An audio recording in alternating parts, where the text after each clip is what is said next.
Hammond's has been making candy in Denver for almost 100 years. What makes them special is everything they make is still handmade. We're gonna go to the factory and see how they do it, and who knows, maybe I'll even hop in and help them make some candy.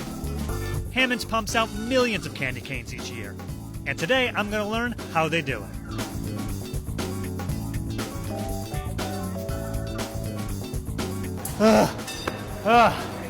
Ladies! Whew! Going to see how they make candy. Yeah, you excited? Yeah, I'm taste testing them.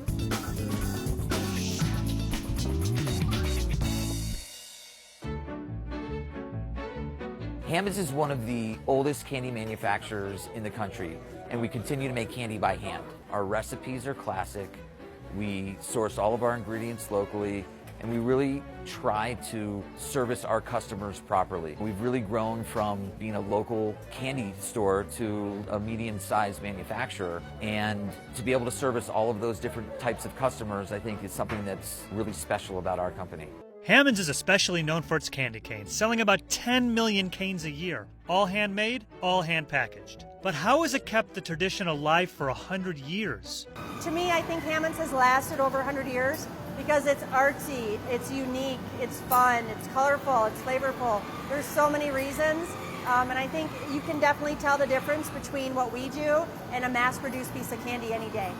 These days you can find Hammond's at Walmart, Target, and Williams-Sonoma. But the journey started over 100 years ago with this man, Carl T. Hammond Sr. Denver, Colorado. The year is 1913 and Carl begins working as a candy smith. By the time our nation hits the roaring 20s, Carl struck out on his own, using can-do American Zip to create Hammond's Candy Company. Business was swell, the bee's knees, even during the Depression, which Carl attributed to the quality of his candy. Nothing is more important than quality, was his motto. In 1966, his son, Tom, took over, and business continued to flourish. Over the next 5 decades, ownership changed, but the commitment to quality remained. In 1995, Williams-Sonoma added Hammond's to its catalog, bringing the brand to a national level. Today, Hammond's factory in Denver hosts thousands of visitors each year for tours where fans can watch the sweet, handcrafted magic in person. We saw a video of candy being made online, and It inspired me. she wanted to come. I've had the candy canes. You can definitely taste it's just exquisite. It was really good. We hand twist here at Hammond's almost 2 million lollipops a year, and we hand crook close to 10 million candy canes a year. So our candy starts with 3 simple ingredients: sugar, water, and corn syrup. We cook it in a copper pot, which helps to conduct heat better. From there, we cook it to 320 to 325, depending on what we're making.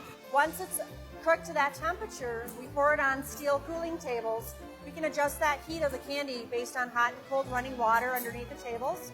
From there, we add either rework, if we can find some candy that we crush up and melt back in.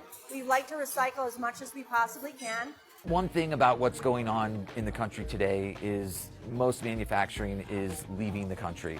And one of the things we wanted to do here at Hammond's is continue to manufacture a great quality product in the United States. For Hammond's, I think it's kind of synonymous with handmade quality, and that's kind of what we want to continue to do here.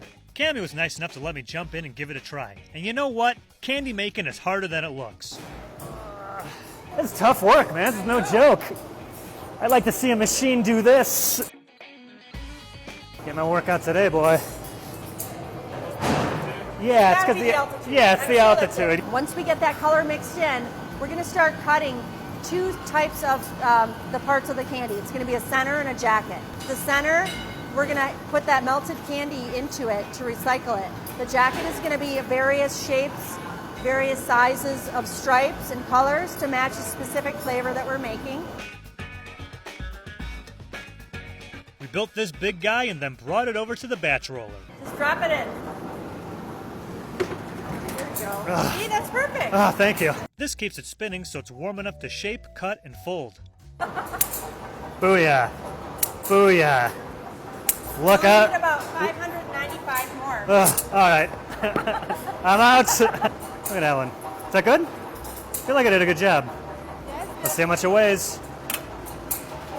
Is that good or bad? That's pretty Is that good? Yeah. Then the canes are off to be packaged and shipped. Hammond's has many other varieties of candy treats, all handmade, which the company puts the utmost importance on. Because of the nostalgia, because of how it looks, because of the integrity we have making our candy, we felt that we need to keep it going, just not only for past generations, but for future generations as well. That was a lot of fun, and they even let me take some candy canes home. These are actually the ones that you saw me cut earlier, and the reason that they gave these to me is because I screwed it up so bad they can't sell them, and it was either this or the garbage. So I don't think I did that bad of a job on these. Like, what do you think? This is okay. They're a bit heavy, and most of these are kind of lopsided.